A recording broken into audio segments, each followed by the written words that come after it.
Squawk Box, it's been a huge week for earnings. Joining us right now with an investment idea and a look at maybe what's working. Dryden Pence is here, Chief Investment Officer at Pence Wealth Management.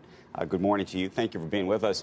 We want to sort of go around the clock with you because you've got some big investments, many of which have actually reported their earnings this week. I want to start with a stock that's not working, though, this morning. You are an investor in Amazon, a big one. The stock falling on a weak Q3 and a disappointing holiday quarter forecast. What's your take? This really doesn't concern us. This is kind of a short-term pullback based on some headline news that we think is actually long-term very good for the stock. I mean, at the beginning of the year, you're buying more. We're buying. New money is buying into the models, and we probably think that we're going to have some further pullbacks in all the market between now and the end of the year. So we're looking for opportunities broadly. Because basically, the market's toppy, and we look at some headline volatility at this moment, and because of that, we're going to see we'll get another one of these bumps that we always get. So does that mean you're sitting with a little bit of cash, waiting for this moment? Absolutely. And what does that moment look like?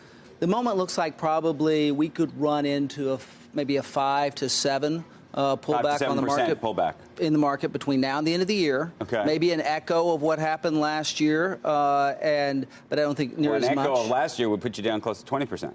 Well, as I said, an echo, but not the actual noise. So you could probably fall back somewhere between 7 and 10, somewhere in there, and then that'll be a good opportunity. So new money's getting Amazon, and in terms of jumping back in and buying more, we'll kind of wait and see what the price action is. But this particular move doesn't concern us at all. We think it's a good long-term investment they're making in transportation. Okay, let's talk about Facebook as well, because I know you're an investor in that company as well. It announced a dedicated new news section today, and it will report earnings next week. Mark Zuckerberg speaking in New York later today, and of course speaking a lot in Washington in the past 48 hours.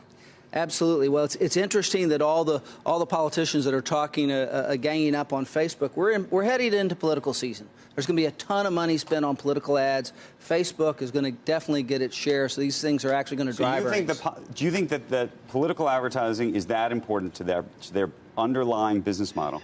I don't think it's important to the underlying business model, but I think it's certainly additive to overall ad spend, and they're very dominant in ad spending. So they're going to see more revenues. How unhappy would you be if Mark Zuckerberg announced that he was not going to accept political advertising?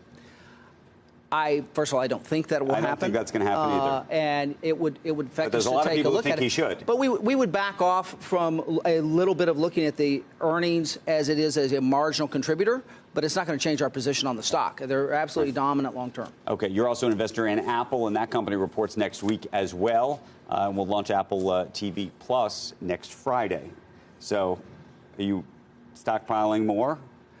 We are still acquiring Apple. New money gets it, absolutely. And we're doing that because, Apple is being very successful in increasing their subscription levels. They're increasing all of their other types of revenue sources, and we think long-term they're going to continue to be dominant. And the iPhone 11 is selling better than people thought it would. Okay, and then Boeing.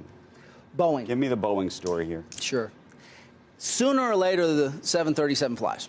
Boeing has a 50-year history of fixing these problems. Sooner or later, it's going to fly, and when it does, some of these things will kind of fade into the background. So we think sometime in 2020, they're back in the air. And if it's back in the air, the stock is what? At 343 today, this morning, by the way. It's significantly higher than it is. It's back to where it was before.